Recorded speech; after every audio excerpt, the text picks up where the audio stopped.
The knife hovered mid-air, caught between hesitation and habit, gleaming faintly under the soft candlelight of Langford's prime. Edward Carter didn't move. His hand remained suspended above the untouched filet mignon, the aroma of rosemary, pepper, and garlic mashed potatoes wafting upward in quiet defiance of his grief. The voice that had interrupted him was too soft, too careful to belong in a place like this, a whisper from another world entirely. "Please, could I have your food?" It didn't belong in Langford's, where whispers were reserved for wine pairings and secret deals.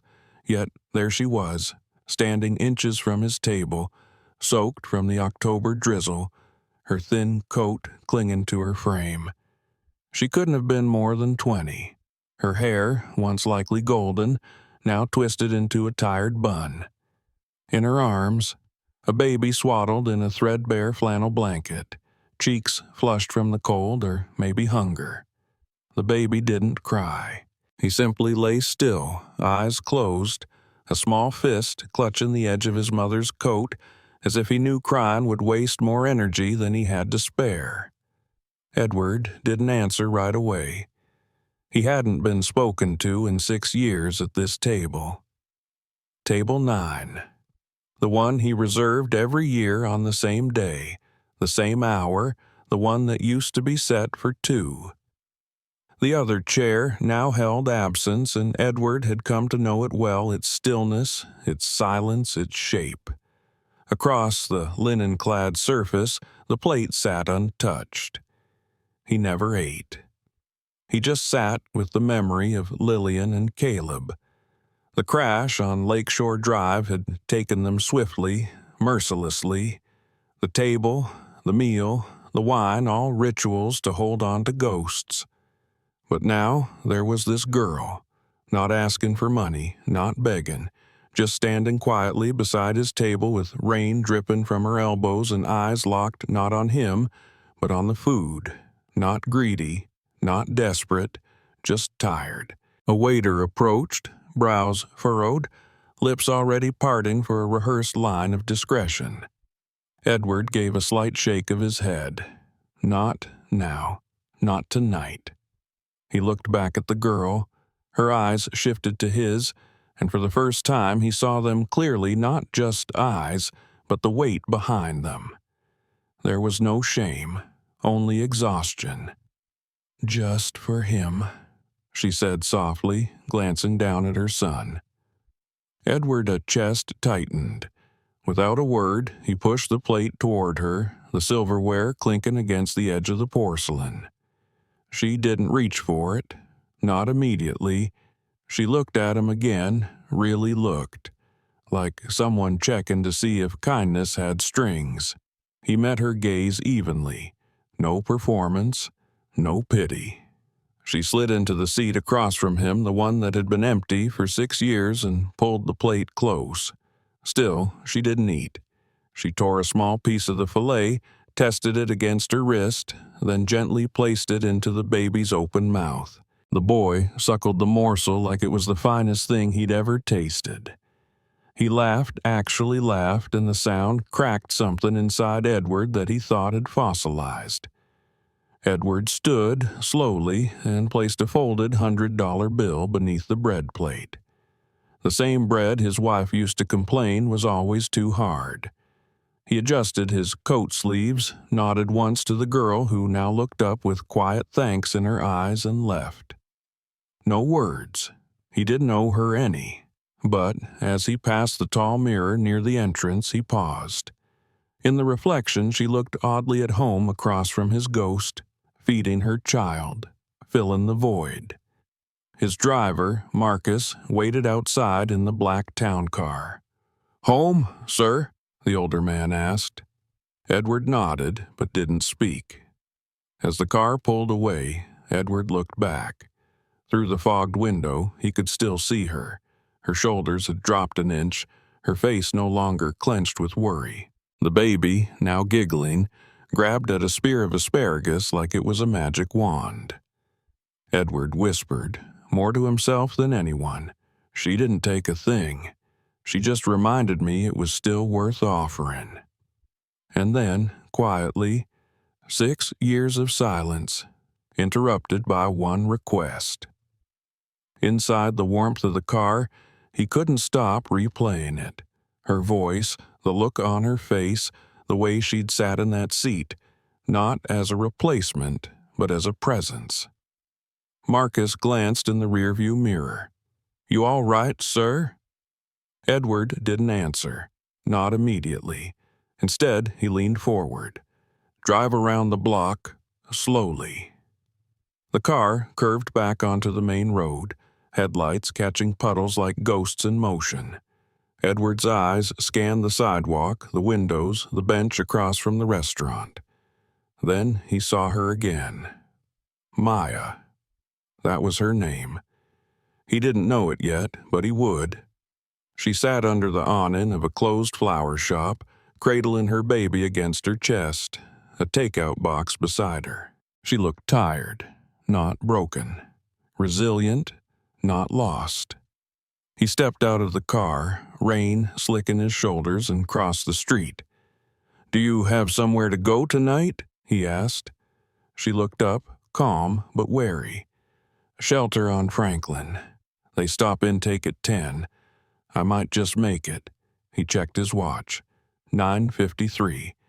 "Come on," he said. "I'll get you there." She studied him for a second, then nodded. No gratitude, no resistance, just necessity. Marcus opened the door without comment, only raised his eyebrows slightly when she entered. The baby whimpered, then quieted against her. "What's his name?" Edward asked softly. "Eli," she replied. 7 months, likes sweet potatoes, hates being cold. Edward smiled. "And you?" "Maya," then added, "William." "Edward." "Carter?" She blinked. "You don't look like a man who gives away dinner." "I'm not," he said. "At least, I didn't used to be."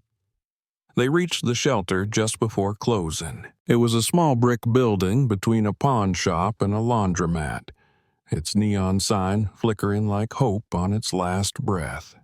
Maya turned to him before stepping out. "Thank you. For the food. And the ride." He handed her a card. No name, just a number. "If you ever need help, real help, call." She nodded, slid the card into her pocket, and disappeared through the door with Eli. Marcus didn't ask questions on the ride home. Edward didn't offer any. But something inside him had shifted. The silence of the years, the rituals, the guilt, it wasn't gone, but for the first time it felt interrupted.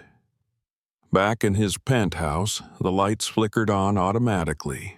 Cold, sleek, impersonal. He shrugged off his coat and walked past the photo of Lillian and Caleb. For the first time, he didn't flinch. He stood at the window, looking out over a city that suddenly felt a little less dead. In his hand, he still held the napkin she'd left behind her sketch of a reception lobby. Curves and angles drawn in pencil, and in one corner, in the slanted handwriting of someone who hadn't given up yet. Even broken places deserve a light. Edward Carter stared at the words, folded the napkin carefully, and placed it in the drawer beside his bed. He didn't know why, only that something was beginning. Something quiet, something real. Edward Carter didn't sleep that night. He lay in bed staring at the ceiling, the napkin sketch resting like a fragile relic on his nightstand, glowing faintly under the amber light of the reading lamp. His penthouse was quiet, almost sterile, the hush of expensive solitude pressing against the glass walls like judgment. Outside, the city pulsed with distant traffic and life he no longer felt part of. But something had cracked. He kept seeing Maya's face, the look in her eyes when she sat in the seat across from him. She hadn't begged. She hadn't even expected kindness, but she accepted it without shame, and that had done something to him. At exactly 8 a.m., Edward was back at Langford's Prime. The restaurant was closed, but he had Key's unofficial privileges granted to those who once funded a wing at the university hospital. He stepped inside and stood at table 9. Stripped of its linens, the surface was bare now, revealing faint knife marks and rings from wine glasses long since cleared. Without the ritual, it was just wood, just a table. But the heir still remembered her. He reached into his coat and unfolded the napkin again. His eyes traced the lines she had drawn. It wasn't just a sketch, it was intention. Design with meaning. Flow, comfort, light, it felt like a whisper left in charcoal. And for the first time in years, Edward Carter didn't feel alone at that table. By 9:30, he stood at the front desk of the Franklin shelter. Rain tapped against the window pane in a steady rhythm. The woman behind the counter wore a pink hoodie and glasses strung on a delicate chain. She peered over them as he approached. "Can I help you?" "I'm looking for someone," he said, clearing his throat. "Maya William. She came in last night with her baby." The woman tilted her head. "Are you family?" "No," he said. Then, after a pause, "I might have a job offer." She raised an eyebrow. "Wait here." A few minutes later, Maya appeared, holding Eli in the crook of her arm, hair damp, eyes weary but alert. She didn't look surprised. "I wasn't sure if you'd come back," she said. "I told my driver we would." She shifted her weight, rocking Eli. He liked the mashed potatoes.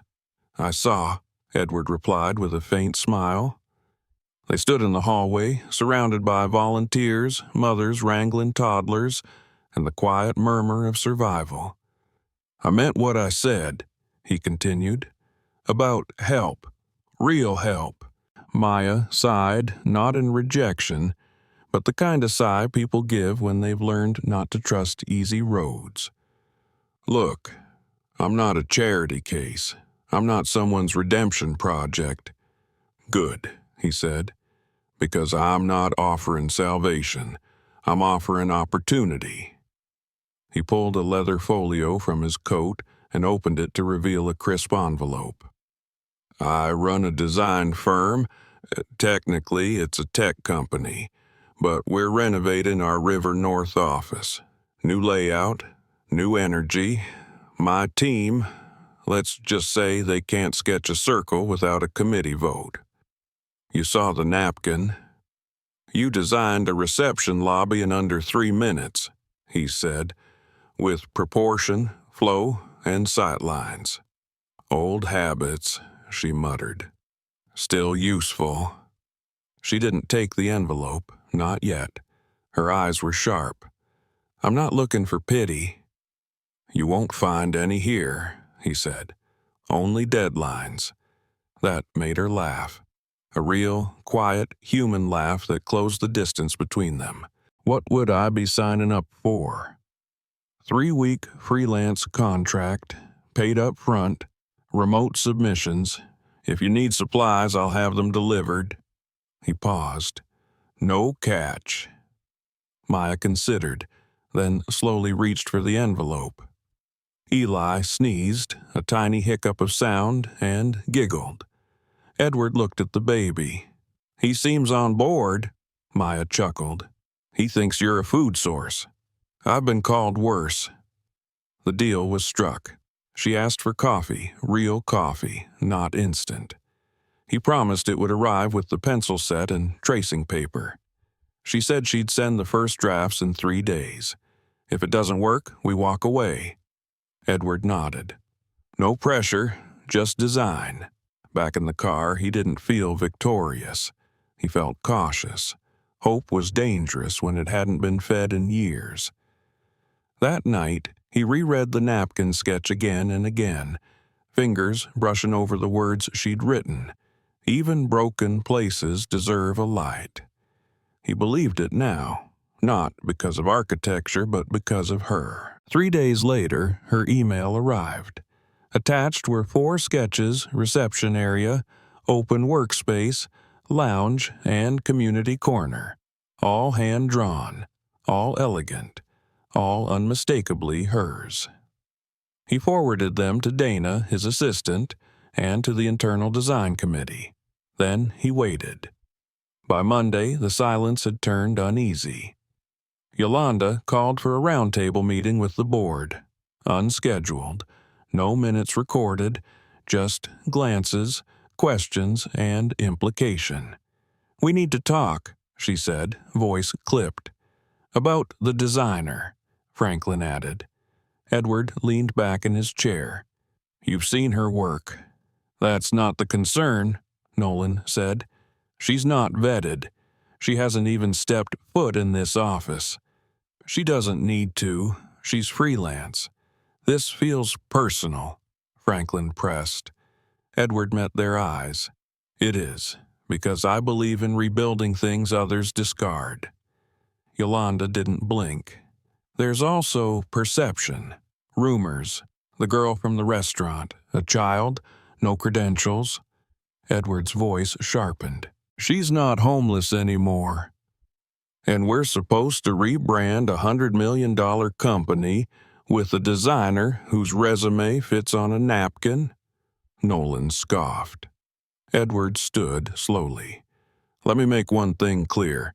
If we're scared of talent just because it comes wrapped in a baby sling, then maybe we're building the wrong kind of company." Silence stretched thin in the boardroom. Then Yolanda said carefully, "Let's see where the next revision goes." Later that evening, he called Maya. She answered on the 3rd ring. "They hated it, didn't they?" "They're intrigued," Edward replied. "That's boardroom for hate," he chuckled. "They're rich. That's how they say, 'good job.'" She exhaled. "I don't want you risking your position for me. You're not a liability." "Maybe not yet." She was quiet for a moment. "I need air," she said. "Clear my head." "Where?" "The bridge by the sculpture garden, where the city doesn't feel like a cage." "I'll meet you." But when he arrived 20 minutes later, she wasn't there. He waited. 10 minutes, 15. Called, texted, nothing. The next morning, her number was disconnected. She was gone. At the office, the contractors moved forward with her layouts, unaware that the woman behind the designs had vanished. Edward checked every shelter, every library, even asked Marcus to drive slowly through neighborhoods she might have returned to. Nothing. Then, late that afternoon, a courier arrived. No return address. Inside, the final layout for the 3rd floor. Complete, labeled, signed. Taped to the back was a sticky note in small, slanted handwriting. "This was never about building something for you. It was about proving I could still build it at all. Thank you for the table. M." Edward sat in his office for a long time, holding the envelope. The design was flawless. The message devastating. She had gone, without fanfare, without asking for anything, and just like that, the light she had rekindled in his life flickered again. Not out, but flickered. He looked at the napkin still folded in his inner coat pocket. The reminder, the promise, even broken places deserve a light. He wasn't ready to let that light go. Not yet. The city seemed crueler now. Edward Carter stood on the sidewalk across from the community center where a flyer had led him, a thin thread of hope pinned to a telephone pole and flapping in the wind like a last chance. He didn't expect much. A sketch in the corner of the flyer had given her away not in name, but in line and light. It was her hand, Maya's. He knew it the way a man knows the sound of his own heartbeat after years of listening to silence. Inside the center, people gathered for an evening event. Mothers reclaiming space. Volunteers carried trays of paintbrushes. Children giggled in corners with finger-painted shirts and tired eyes. And then she stepped out. Her hair was tied back tighter than before, her clothes simple and clean. Eli was asleep against her chest, a little bigger now, curled like a comma. She stopped, as if she felt something before she even saw him. Then her eyes met his across the street. No surprise, no panic, just pause. Edward walked toward her slowly, not trusting his voice. When he reached her, neither spoke. Then she said softly, "You found me." "I was always going to," he replied. They didn't hug, didn't cry. They just stood in the fall air, the noise of the city dimmed around them. "You can't fix me," she said after a moment. "I don't want to," he answered. "Then what do you want?" she asked.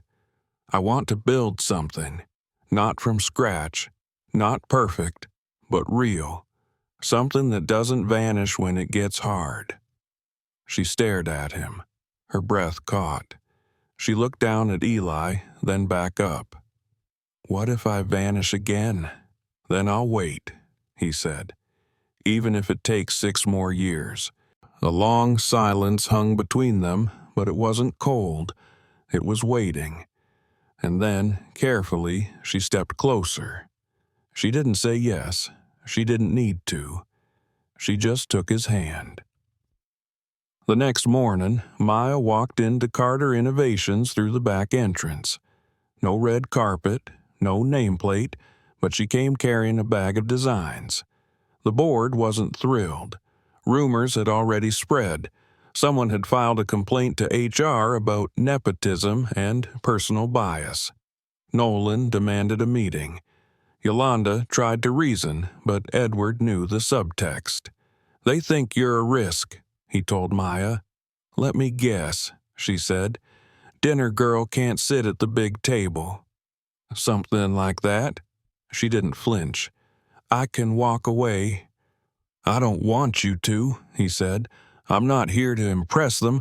I'm here because you reminded me I can still feel." A week later, Edward presented Maya's designs in a closed board session.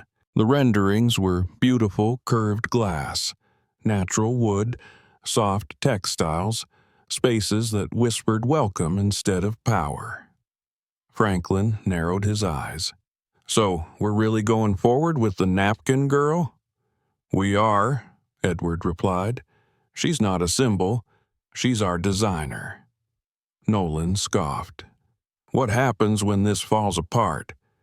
"Then it's on me," Edward said, voice even. "But I'd rather fail building something human than succeed selling coldness." They didn't respond. Couldn't. And so the work began. Maya came into the office early before the staff. She brought Eli with her, tucked into a playpen beside her drafting table. Edward set up a private room just for her. No badge, no formality, just space.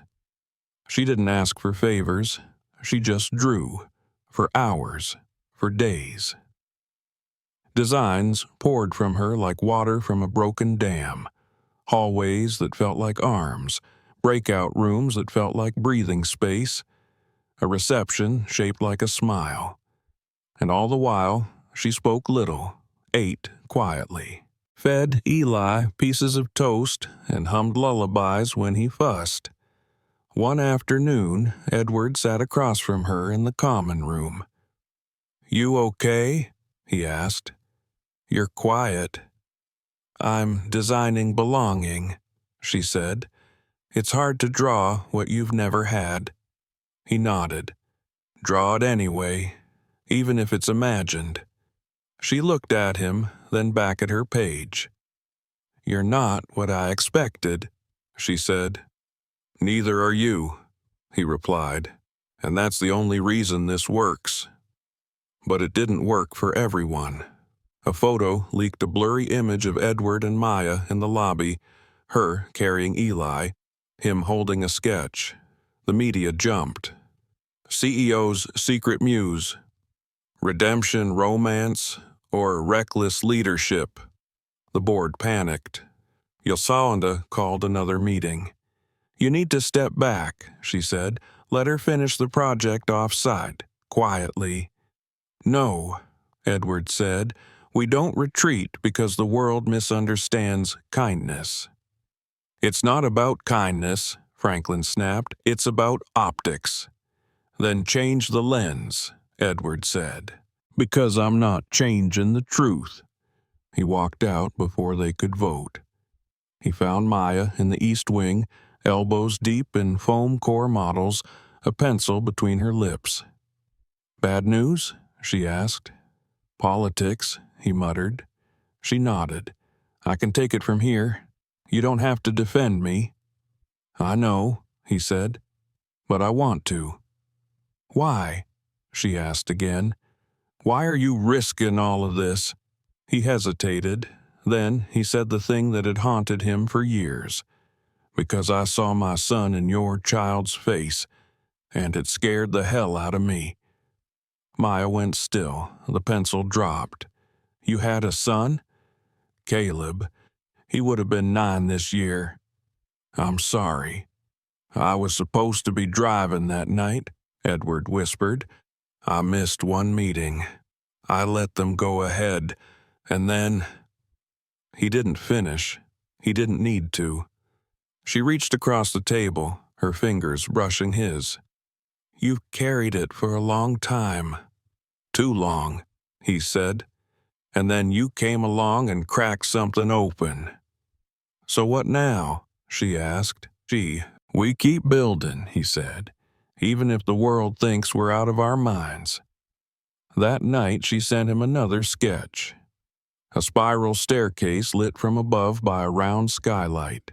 In the corner, she'd written, "Sometimes the only way up is through." He folded it and placed it in the same drawer with the napkin sketch, the drawer that now held not grief, but possibility. Something had begun. And this time, he was going to see it through. The ribbon was taut across the entrance, flanked by brass stanchions and hopeful camera lenses. Outside the newly completed Carter Innovations headquarters, a quiet crowd gathered, coats zipped up against the lingering winter air, reporters murmuring while waiting for the ceremony to begin. But inside, Edward Carter stood alone in the atrium of the 3rd floor, surrounded not by fanfare but by light, real, deliberate light streaming from skylights she had insisted on. The space wasn't sterile, it wasn't cold, it breathed. The walls curved like open arms. The benches felt like invitations. The play corner had already been broken in by visiting toddlers, one of whom had dropped a juice box beside the beanbag chair. Edward didn't mind. The mess meant it worked. She arrived quietly, as always. No entourage, no heels, no hesitation. Maya walked in with Eli on her hip, cheeks flushed, hair tied back loosely, a quiet grace to her every step. She didn't look like a designer. She looked like someone who belonged, which mattered more. Edward watched her scan the room. She wasn't admiring the architecture. She was making sure it felt safe. That mattered too. "He's going to fall asleep before you finish your speech," she said, bouncing Eli gently. "I'll take that as a compliment," Edward replied. "Warm space, soothing tones, effective nap trap." "Your color scheme has sedative effects," she teased. He smiled. "You remembered?" "I always remember," she said. When the event began, Edward stepped onto the small platform near the window. Dana handed him the microphone with a nod, then disappeared into the crowd. "Thank you all for coming," he said, voice steady but quiet. You've read the press kits. You've seen the renderings.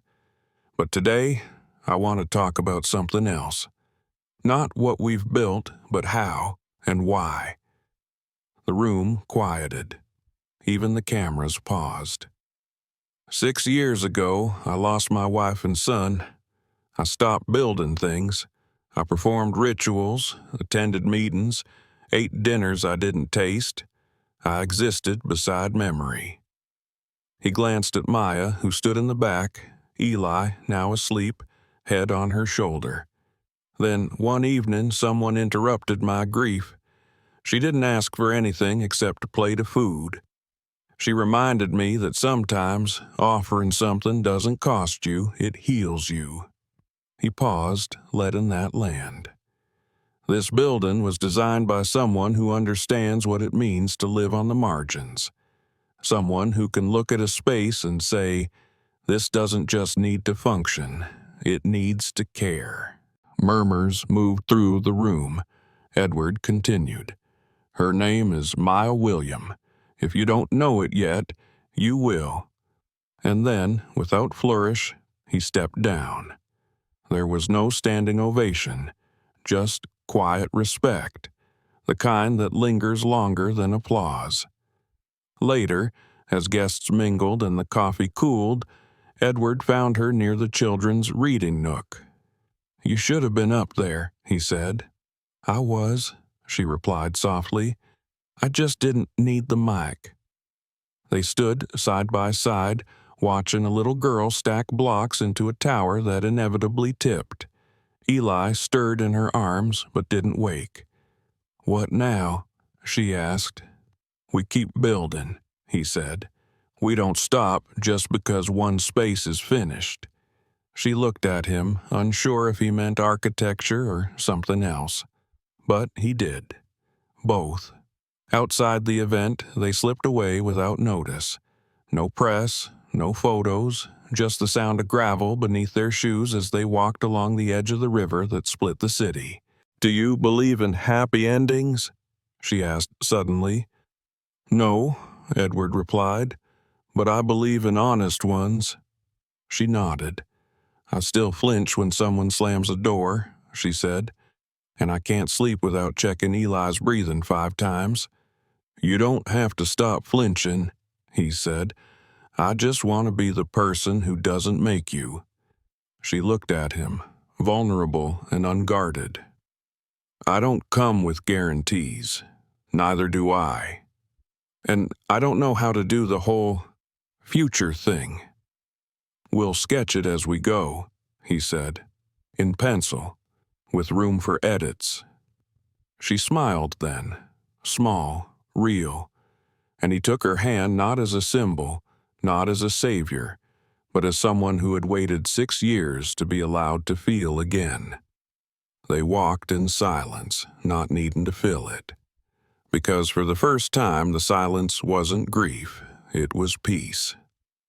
3 months later, the new community room she designed on the 5th floor opened to a group of underfunded public school students. Eli, now crawling like a tank, made it halfway across the polished floor before Maya caught him. Edward laughed. She rolled her eyes. Still think I'm not a risk? No, he said. I just know now you're the only one worth betting on. In the coat pocket of his navy wool jacket, folded with the same care as a blueprint, Edward still carried 2 things: the napkin with her first sketch and the sticky note she'd left behind when she vanished. This was never about building something for you. It was about proving I could still build it at all. He never responded to it. Didn't need to. Every wall she touched, every hallway she reshaped, every smile that found a home in her designs, that was the response. One evening, long after the lights dimmed, he walked into the common room to find her asleep on the couch, Eli curled on her chest, her sketchbook still open on the table. He didn't wake her. He just sat beside her, placed a blanket over both of them, and whispered, "We're home." Not in bricks, not in contracts, but in presence. in what they built together.